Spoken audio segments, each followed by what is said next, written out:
भारत त्योहारों की भूमि है। यहाँ हर त्योहार अपने साथ कोई न कोई पौराणिक कथा, परंपरा और गहरा संदेश लेकर आता है। ऐसा ही एक पवित्र और शुभ त्योहार है गुड़ी पड़वा। ये त्योहार मुख्य रूप से महाराष्ट्र, गोवा और भारत के कुछ अन्य हिस्सों में बड़े उत्साह और श्रद्धा के साथ मनाया जाता है। गुड़ी पड़वा हिंदू नववर्ष की शुरुआत का प्रतीक माना जाता है। ये त्योहार चैत्र महीने की शुक्ल पक्ष की प्रतिपदा तिथि को मनाया जाता है, जब प्रकृति में भी एक नई ऊर्जा और नई शुरुआत का एहसास होता है। गुड़ी पड़वा के साथ कई पौराणिक और ऐतिहासिक कथाएं जुड़ी हुई हैं। सबसे प्रसिद्ध कथा भगवान राम से जुड़ी मानी जाती है।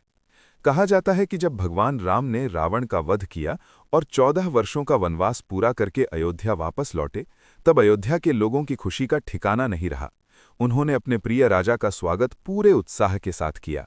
लोगों ने अपने घरों को सजाया, दीप जलाए और अपने घरों के बाहर एक विशेष ध्वज जैसा प्रतीक लगाया, जिसे गुड़ी कहा जाता है। ये गुड़ी विजय, सम्मान और खुशी का प्रतीक थी। तभी से हर साल इस दिन को गुड़ी पड़वा के रूप में मनाया जाने लगा।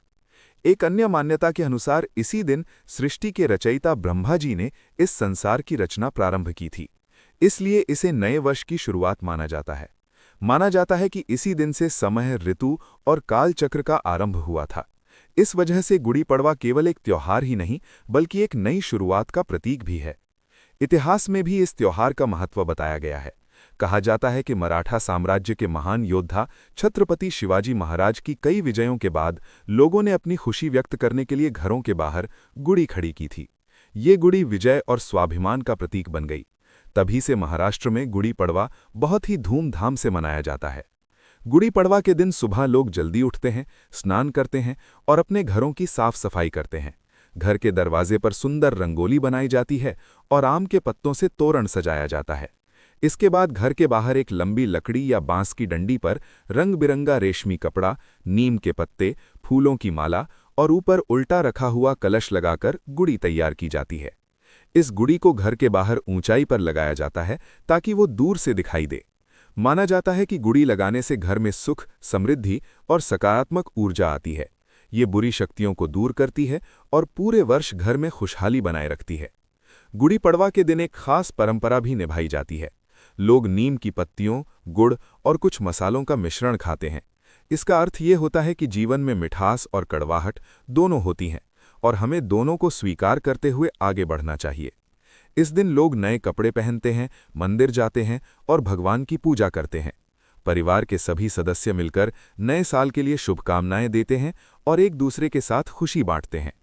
कई जगहों पर शोभा यात्राएं भी निकाली जाती हैं और पारंपरिक नृत्य और संगीत का आयोजन होता है। गुड़ी पड़वा हमें ये सिखाता है कि हर नया साल हमें एक नया अवसर देता है। ये अवसर होता है अपने जीवन को बेहतर बनाने का, नई शुरुआत करने का और सकारात्मक सोच के साथ आगे बढ़ने का। ये त्योहार हमें ये भी याद दिलाता है कि चाहे जीवन में कितनी भी कठिनाइयां क्यों ना आएं, अंत में सत्य और धर्म की ही जीत होती है। जैसे भगवान राम ने बुराई पर विजय प्राप्त की, वैसे ही हमें भी अपने जीवन में अच्छाई और सच्चाई का रास्ता चुनना चाहिए।